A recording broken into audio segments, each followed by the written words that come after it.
लोकसभा चुनाव के परिणाम के बाद सूबे में सियासी गहमा-गहमी लगातार बढ़ती ही जा रही है। इसी बीच विधानसभा का जिक्र करें तो यहां का सियासी गणित भी बदल चुका है। 3 निर्दलीय विधायकों के बीजेपी से समर्थन वापसी लेने के बाद संख्या बल के आधार पर फिलहाल हरियाणा की बीजेपी सरकार अल्पमत में है। सीएम नायब सैनी के करनाल विधानसभा का उपचुनाव जीतने के बाद भी बीजेपी सदन में बहुमत से दूर हो गई है।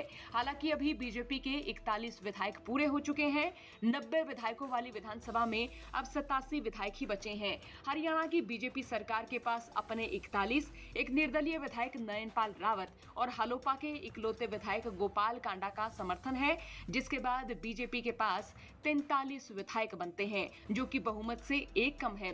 तो वही विपक्ष के पास कुल मिलाकर 44 विधायक है। सदन में कांग्रेस, जेजेपी और इनेलो अगर एक साथ आ जाए तो सैनी सरकार की मुश्किलें बढ़ सकती हैं। लेकिन सरकार पर संकट के बादल देखते हुए बीजेपी नेता भी एक्टिव नजर आ रहे हैं। बीजेपी पर मंडरा रहे संकट के बादलों को हटाने के लिए जेजेपी विधायकों को ही फिलहाल फरिश्ते के तौर पर देखा जा रहा है। और इधर जेजेपी भी डूबता जहाज हो चुकी है, तो जेजेपी के बागी विधायक भी सियासी गणित अपने नफा नुकसान को देखते हुए पाला बदलना शुरू कर चुके हैं। तो इधर चंडीगढ़ में बुधवार देर रात सीएम नायब सैनी की ओर से पार्टी विधायकों के लिए डिनर का आयोजन किया गया। इस दौरान सबसे चौंकाने वाली बात तो ये रही कि यहाँ जेजेपी के 2 बागी विधायक जोगीराम सिहाग और रामनिवास सुरजाखेड़ा भी पहुंचे थे। यहाँ इन बागी विधायकों ने मुख्यमंत्री नायब सैनी और पूर्व मुख्यमंत्री मनोहर लाल खट्टर से तकरीबन 1 घंटे से ज्यादा बातचीत की। लोकसभा चुनाव में भी दोनों जेजेपी विधायकों ने बीजेपी को ही समर्थन दिया था, तो वहीं दोनों विधायकों ने सार्वजनिक मंच से भी बीजेपी के पक्ष में प्रचार करने का ऐलान किया था।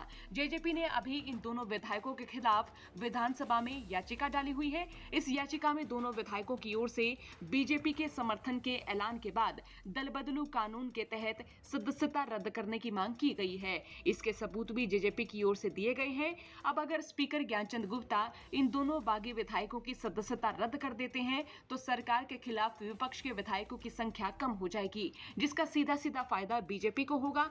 और अगर विधानसभा में फ्लोर टेस्ट होता है तो बीजेपी को जेजेपी के 2 बागी विधायकों की पूरी मदद मिलेगी। जेजेपी के बागी विधायकों की सदस्यता अगर रद्द होती है तो विपक्षी विधायकों की संख्या गिर जाएगी और फिर जेजेपी को फायदा होगा।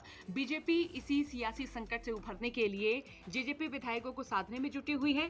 लेकिन अब देखना होगा कि क्या विपक्ष फ्लोर टेस्ट की मांग करता है, क्या बीजेपी सरकार पर मंडरा रहे खतरे के बादल छट जाएंगे या फिर कुछ और बड़ी हलचल इस दौरान देखने को मिल सकती है।